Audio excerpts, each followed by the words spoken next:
Welcome back to Good Morning Europe. Supporters of Prime Minister Ersin Tatar poured into the streets to celebrate his election win as president of the breakaway Northern Cyprus Republic on Sunday. Tatar, whose favour closer ties with Turkey, says he's ready to negotiate with the Greek Cypriots. The North unilaterally declared its own independence under the name of the Turkish Republic of Northern Cyprus in November 1983. Michael Daventry has more. Supporters of a Turkish Cypriot nationalist politician celebrated Nicosia after their leader was narrowly elected the winner in North Cyprus's presidential election. Ersin Tatar, who's currently the Prime Minister, secured a narrow victory in Sunday night's second round, winning 51.7% of the vote against the current left-wing President Mustafa Akıncı, who took 48.3%. We are the voice of Turkish Cypriots.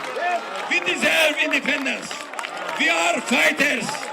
We are fighting to exist within the Turkish Republic of Northern Cyprus. Therefore, our neighbors in the south and the world community should respect our fight for freedom.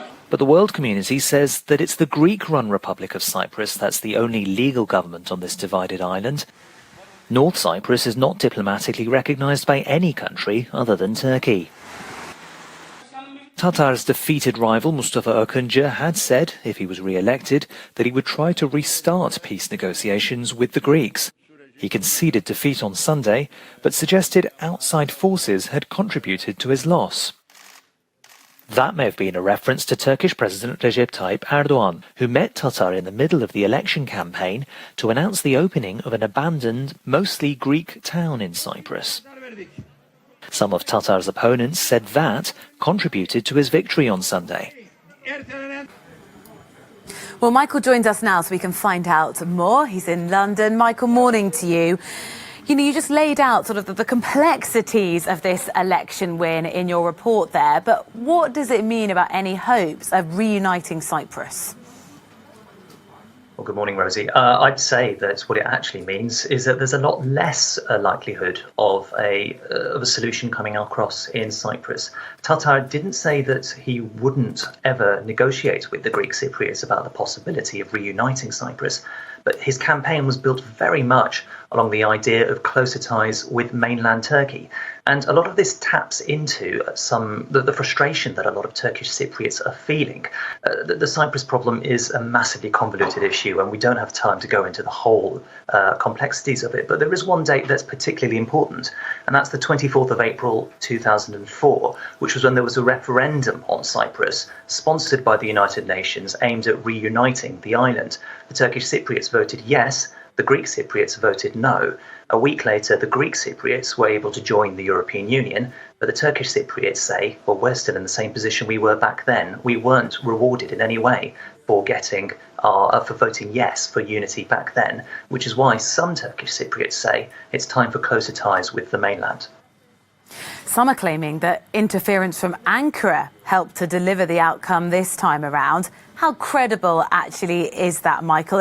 And if that was the case, what would be motivating Erdogan? Well, this is a key claim from sections of the Turkish Cypriot opposition. It relates to the town of Varosha.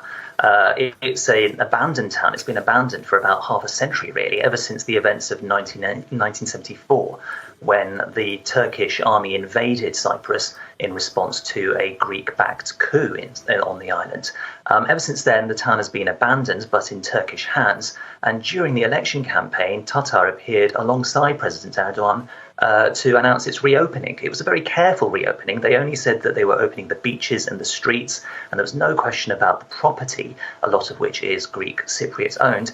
Nonetheless, it was good fodder for Turkish Cypriot nationalists, the ones who believe that there are closer ties needed with the mainland, to say, look, we've got somebody strong backing us. And it feeds across into President Erdogan's agenda at the moment. There's a big dispute going on in the Eastern Mediterranean right now regarding energy rights and sea borders. And Turkey is facing down against Greece, Cyprus, also backed up by France. And so a Turkish Cypriot government that's friendlier to Ankara is something that would work very well for President Erdogan. Thank you very much, Michael Daventry, our reporter in London. Thanks very much.